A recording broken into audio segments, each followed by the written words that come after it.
So there's a lot going on in the third season. I know you're partway through shooting it, and I've heard it's a sort of a darker Camelot now. Could you talk a little bit about what's going on with King Uther in this season? Basically, Uther, although he had reasons for what he did some years back. There was a purge, and he killed a lot of people.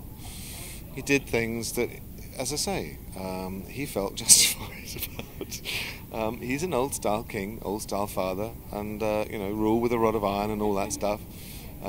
Strike fear into the hearts of people. Basically, season 3 is about it, the repercussions. And how do we see sort of your relationship with Arthur kind of foreshadowing the kind of king and Arthur's future that we know from the mythology? As far as Uther's concerned, Arthur's shaping up. He's growing into a good, strong, clean-living young man.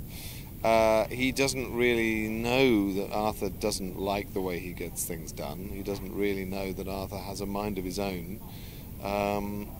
But they're in good shape. He's come close a couple of times to maybe saying, "I'm very proud of you," but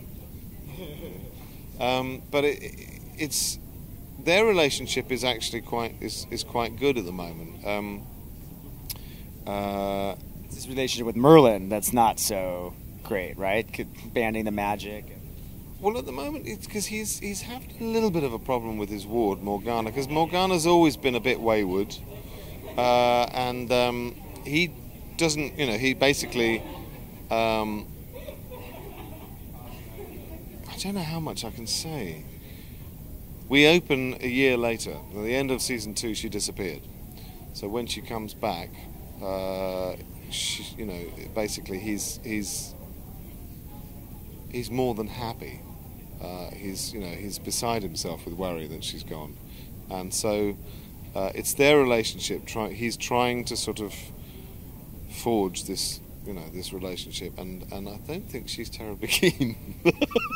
When you first heard about the idea of the show, sort of reimagining the mythology of Camelot, what did you think of the idea? I thought it was a great idea. I thought it was, ultimately, if rather than do something over the story that we all know or we know bits of, to find a reason why things happen. I mean, I love every time they introduce a little taste of something from the legend. It's like, that's really clever, and it sets us. It's that thing of being an observer and watching and going, oh, I know, that's how that happened.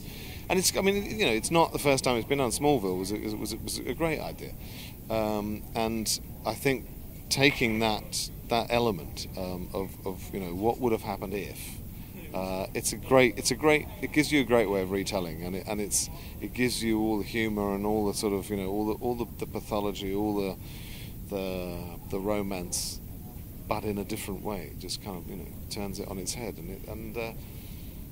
I think even sort of stalwart kind of believers that you can't mess with the legend. I think they're even they. I can't speak for them, but I think they are beginning to kind of go, actually, it's kind of fun, because we're not changing anything about the legend apart from the fact that Merlin is a young lad and not a very old man. But it brings in a whole new audience. It brings in a whole bunch of kids that have kind of just don't know the legend.